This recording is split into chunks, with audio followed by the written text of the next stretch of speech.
kulankan oo isugu yimaadeen aqoon-yahano waxgarad culamaa u diin salaadiin ee qaar ka mid ah jaaliyadda Somali State ee ku nool magaalada caasimadda ee Pretoria ee dalka Koonfur Afrika ay ku soo dhaweeyeen halkii laga gaaray khilaafka u dhaxeeyay madaxweynaha maamulkaasi Mustafa Mohamed Umar iyo gudoomiyaha xisbiga Ahmed Shide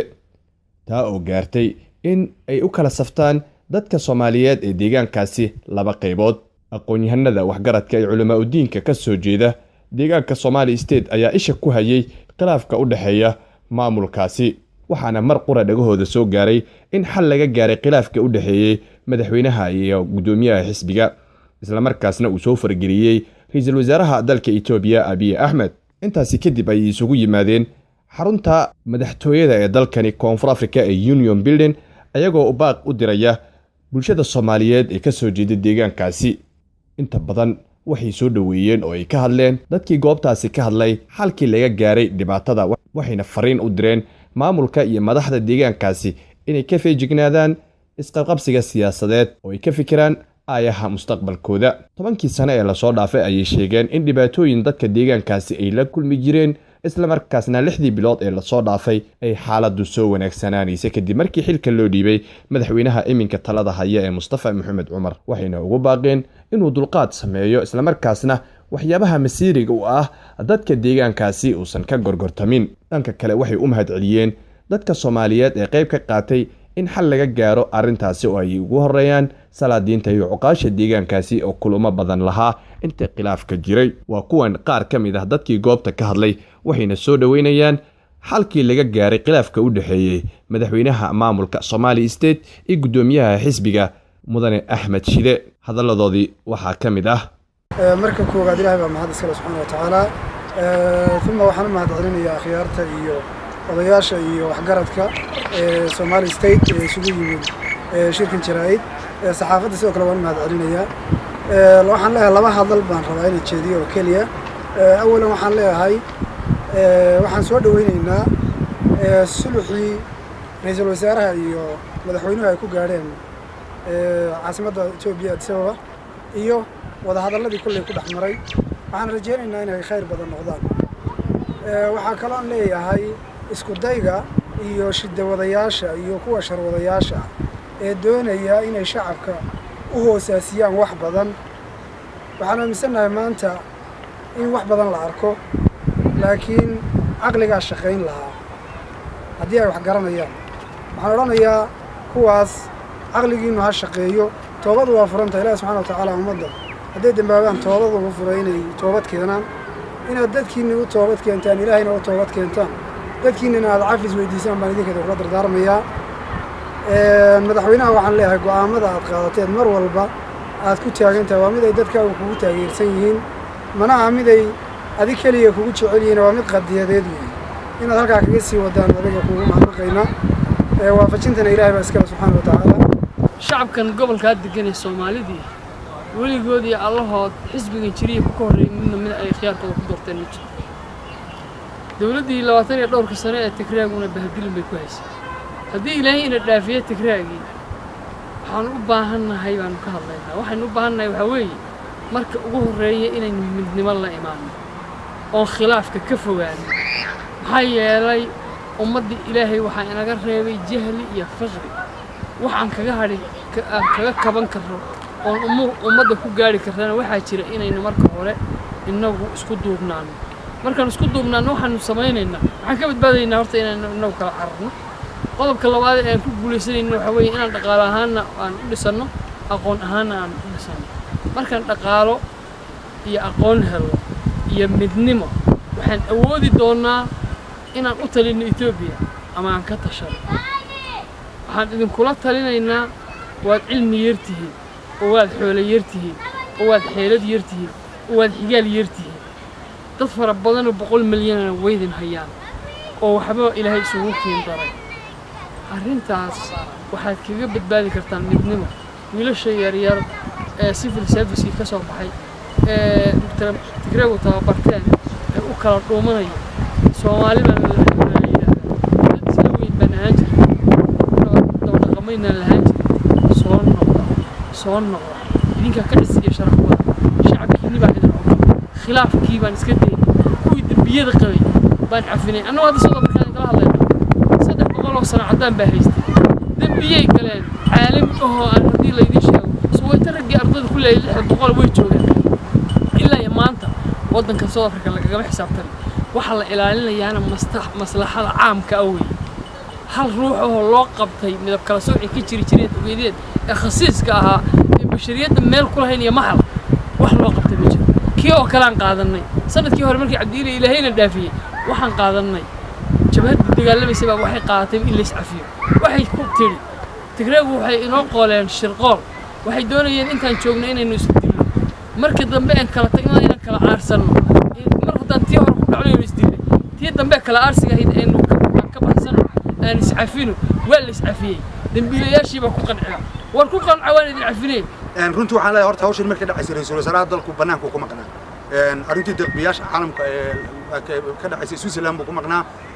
waxa weeyaan waxaasoo dhanna way soo fashilantay barnaamijkaasoo dhanna waxaa barnaamijka ra'iisul wasaaruhu intuu maqan yahay ka gaarsiinsa baad ra'iisul wasaaruhu hawshan beri buu ka yahay waxba kamuuna ogeyn haddii wax ka ogaana dee qorshihiisa ciidan uu haystay dawladna uu haystay wayna arbushi kareen marka arrintaas ra'iisul wasaaruhu beri buu ka yahay iyo tiim hoose oo qolyahan oramada ka tirsan ayaa hawshan watay dawladana rabay inay ku fashiliyaan wayna ku fashilmeen waxyaalaha kale halka raba inaan dadka uga sheego waxaa kamid ah shirkii Switzerland ka dhacay ee deeqbiyaasha caalamka oo dawladda Itoobiya ka qayb galisay deeqda beesha caalamka ee Itoobiya siinaysa 5 sano ee soo socda waxaa la isla qaatay boqolkiiba 58 inuu deegaanka Soomaaliya iska leeyahay oo la isku raacay 9 dawlad deegaan ee dalka Itoobiya ka kooban yahay iyo labada maamul magaalo ee Dirdhabi iyo Addis Ababa gobolka Itoobiya ugu nabdoon saacadan la joogo ee beesha caalamku maal gashan karto inuu yahay deegaanka Soomaalida bilaashna la inagu maal gashanayo hantidooda bilaash inaguma siinayaan deegaanka khayraad baynu leenahay ninkii waxa haysta wax loogu daraa xoolaha nool Itoobiya ku xisaabtamaysa anaga iskale shidaalka Itoobiya caalamka ugu xisaabtamaysa anaga iskale marka waxaan wixii noolba wax loogu daraa aynu ilaashana midnimadeena iyo muwaaqafadeena iyo wadajirkeena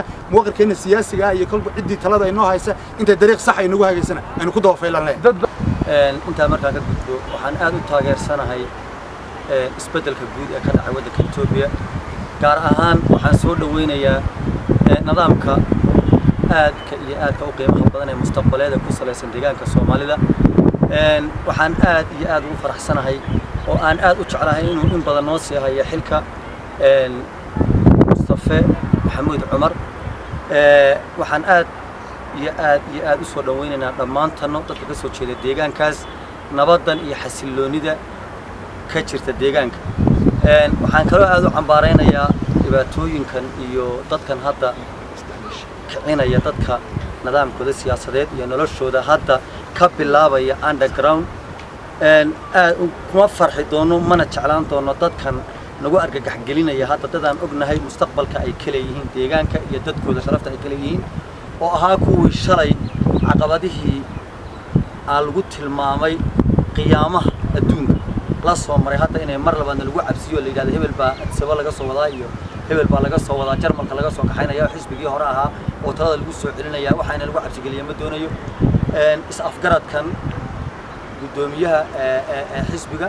ahna wasiirka maaliyadda ee federaalka wax badan baan ognahay sidii uu sheegay Cabdifataax Saadiqi ma doonayna inaanu hadda ku dabaqaadno wax badan oo aan qarinayno laakiin haddii uu naga codsado inaanu si fiican ifaaladiisa iyo waxa uu ku saleysnaa iyo waxa uu soo qabtay haddii uu doonayo inaanu u cadayno si socon doona waxyaabaha hadda laga soo sheegay dambiyeedka haddii uu ka tanaasulaan cidda uu xilka u hayo waa deegaankiisa waxaan leeyahay dhammaan deegaanka dadka in ay gacanta isqabsadaan in ay kaga faa'iidaystaan isbeddelka nabadeed isbeddelka inay kaga faa'iidaystaan nabadgelyo iyo isku xidhnaansho aad iyo aad baan u soo dhaweynayaa isbeddelka waana mahadsantihiin dhammaantiin dhammaan waxaan salaamayaa ummadda Soomaaliyeed meel kasta oo joogaan waxaan kaloo salaamayaa bahda saxaafadda aad iyo aad maartay markasta ka qayb qaata xaaladda maartay ka jirta ee soo cusbanaatay dadka ummadda Soomaaliyeed oo ah nagaha kaliya maanta wada waxa kale oo matana aad iyo aad maartay aan maartay ugu mahadcelinayaa Ilaahay subhanahu wa ta'ala waxaan u mahadcelinayaa odayaasha iyo uqaashi ka hadashay dhibaatadii matana maartay maanta dhaweyd ee qalaalasii dhacay ee la doonayay in dawladda deegaanka Soomaalida matana maartay lagu waxyeeleeyo waxaan aad kale oo maartay aan ugu mahadcelinayaa ra'iisul wasaaraha Itoobiya Abiy Ahmed oo safar kaga maqnaa dalka oo dhibaatada dhacday aan meesha aan joogin oo isaguna matana si fiican oo maartay mas'uuliyad ku jirto oo maartay qadkii aan ka gudubnay dadka guud ahaan dadka Etoobiyaanka ay maartay haysatay dhibaatadii qayb tii caqabada iyo dhibka ku ahaa maartay aad moodo inuu si fiican ula dabaalanayo ummadda maartay Etoobiya u horseedaya horumar fiican waxa kale oo mahad celinayaa madaxweynaha dowladda deegaanka Soomaalida mudane Mustafa Maxamed Cumar oo ah maartay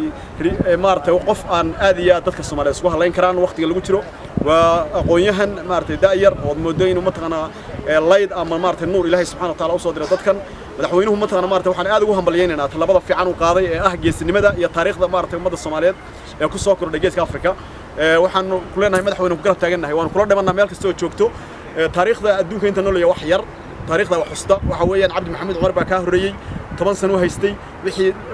gobolka ka sameeyay waa looga isagu maanta uu ka xidhan yahay taariikhdii iyo wuxuu sameeyay raadkiisa maanta laakiin way taala oo waxa weey markas taariikh ma dhamaato waxaad mudane mataqana madaxweyne aad ku sifaysan tahay ismad fiican oo ummadda Soomaaliyeed soo kordhay waanu ku taageersanahay isbedelkii fiican aad maartay keentay aad baanu ku taageersanahay waxa kale oo maartay aan la hadlayaa mudane Axmed Shide oo ah mataqana maartay gudoomiyaha xisbiga mudane Axmed Shide mataqana waan marka hore wiilkanaga baa tahay waxaad naga mudan tahay inaad maartay ku bogaadino si walaaltinimo ku jirto inaan maartay kula caraatana ama aan ku cayna nagolo lihid walaalkana laakiin qofka bini'aadamku qaldami kara waad qaldantahay Axmed Shide waxaad ku qaldantay wixii shalay ka dhacay gobolkan waad ogeyd qayb baad ka tahay waliba mas'uuliyad weyn baa ku sii saaran oo waxa dadkan u madashaa dawladda federaalka aad u madashaa oo wasiir baa tahay dawladda federaalka ku madashaa kursiga aad ku fadhido mid Axmed Shide aad lagu xushay personal ma aha waxa lagu xushay dadka Soomaaliyeed inaad madasho inaad u dhaqanto si mas'uuliyad ku jirto oo xushmad ku jirto oo matana markasta ay ka mid dadka yaa fiican waxaan leenahay gudoomiye maartay wasiir waxaad gashay waxa wax sax ma ahayn haddana ka tanaasul aad iyo aad waxaan maartay u bogaadinayaa ummadda maartay Soomaaliyeed ku nool dawladda deegaanka oo si fiican oo taariikhi ah muujisay waana idin salaamaya wa salaamu calaykum waraxmatullahi wabarakaatuh aad baad u mahadsantihiin marka koowaad Ilaahay waa mahad iskale subhanahu wa ta'ala marka xigtana bahda saxaafadda aad iyo aad baad u mahadsantihiin waxaan salaamayaa dhammaan ummadda Soomaaliyeed gaar ahaan ummadda Somali State waxaan taageersanahay oo aan aad iyo aad soo dhaweynaa shirkii jiraayid madabadii ka soo baxay ee mas'uuliyiinta ugu sarreysa hogaaminta deegaanka dawladda dhexdeedii iyadoo markasta ay fiican tahay in aqligeenu shaqeeyo oo markasta uu khilaaf jiro lagu dhameeyo wax wada hadal taas aad iyo aad baan u waafaqsanahay yaan soo dhaweynaynaa waxaa kaloo cambaaraynaa oo aad iyo aad aan u cambaaraynaa kooxda Addis Ababa isku urursatay ee Soomaalida ee deegaanka u dhalatay ee isku sheegaysay inay aqoon-yahan yihiin ee madax gaabnida ee ummadda doonayay inay shalay waxa ay ka soo gudbeen ku celiyaan waxba hadda macna ma laha inaanu awaanu wada naqaanaa inaanu halkan ka magac dhowno waxaan uga digaynaa wadadaan wada dhalanay in ay ka tanaasulaan arrinta ayada oo mar kasta oo ummaddaas ay u soo baxaan ee fafaalo inay haddana gudmidow ku soo ridaan iyo doonayaan nimanka ayaga baaq baan u diraynaa diriin baan u diraynaa waxaanu leenahay walaalayaal iska daaya Addis Abadan aad ka maleegaysaan xarkaha xaasidnimada iska daaya haddii ay wax idinka qaldan yihiin ama ay dhammaanteen wax idinka qaldan yihiin hukuumad baynu leenahay waa in aad tagtaan jigjiga oo ciddii aqoon-yahan ee gobolka u socda oo loo baahan yahay taladeeda ay jijjiga ka dhibato ma aan Addis Ababa inaad u kala dhumateen saraakiisha dawladda federaalka ma aan la luusho ku bixisaan wixii shalay laga soo gudbay iyo nimankii dambiilayaasha shalay shacabka si loo galay ee is-cafiskii inaad haddana ummadda dib u soo celisaan ma doonayno waxaanu rabnaa inaad arrinta ayada ka tanaasusaan waxaa kale oon aad iyo aad aan u bogaadinayaa oon ugu mahad celinaynaa ummadda Soomaaliyeed meel kastay joogto gaar ahaan Somali State sidii wanaagsanayd ay uga dhidhiyeen ay u garisaageen madaxweynaha aqoon-yahanka daada yar waxaan leenahay halka ka sii wada waxaan leenahay wax kasta iyo cid kasta oo fikir haysta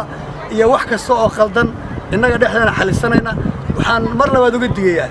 iyo mar saddexaad ba nimanka Addis Ababa jooga ee hoteelada iska jiifa ee qaar qurbaha ka yimaadeen qaarna ay meesha ay iska fadhiyaan ee ummadda isku daraysa aan wada ognahay waxaan idin leenahay meesha ma ahan meesha nologama taliya meel baa nologa taliya ummadda aad xusuusan jijiga taga aad baan idin salaamay baa saxaafadda mar labaad mar saddexaad